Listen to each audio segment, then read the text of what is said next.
Putin makes progress in Slovakia. Vladimir Putin's political victories are tangible, paradoxicas for an autocracy, given that they are produced at the polls, in contrast to his military successes, which are largely unknown. Though not in Russian Federation institutions, as just happened in Slovakia. The results of the general election in the small Central European country of 5.4 million people add to the blockage in the United States Congress of the Budgetary Aid to Ukraine chapter and the turn toward anti-Ukrainian sentiment by Poland's far-right civic platform in the ministries of government, law, and justice. It's bad news that nationalist populist Robert Fico won the Slovak election and could become prime minister again.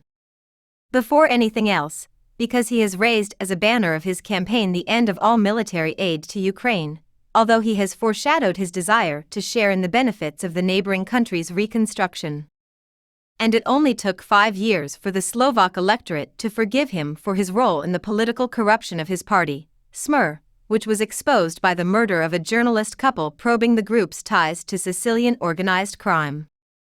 Like other populist leaders like Poland's and Hungary's, the Slovaco has stood out for his open hostility toward the press. Politico.eu reported late Tuesday that high-level US, EU, and Russian diplomats met in secret in Istanbul 2 days before Azerbaijan launched a massive attack on Artsakh, which has resulted in the almost complete depopulation of Artsakh.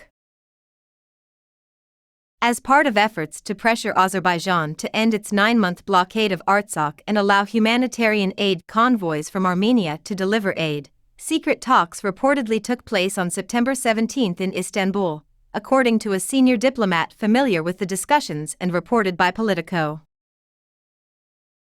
Politico reported that during the meeting, participants discussed how to get the bloody trucks moving so that food and fuel could be delivered to the people of Artsakh. According to Politico, Louis Bono, the United States senior advisor for Caucasus negotiations, was present, while the European Union sent Toivo Klar, its representative for the region. Igor Kovov, Putin's special envoy for Armenian and Azerbaijani relations, was dispatched by Russia. An EU official told Politico, "We believe it is important to maintain channels of communications with relevant interlocutors to avoid misunderstandings." Over the past years, the official said, Klar had worked to keep multiple channels of communication open, including with Kovov and Russian Deputy Foreign Minister Mikhail Galuzin. In response to questions about the meeting, a State Department spokesperson said, "We do not comment on private diplomatic discussions." The U.S. official, granted anonymity by Politico to discuss the matter, explained that the talks stemmed from the recognition that the Kremlin still exerts influence in the region. According to a U.S. official quoted by Politico, "We need to be able to work with the Russians on this because they do have influence over the parties, especially given the current delicate situation."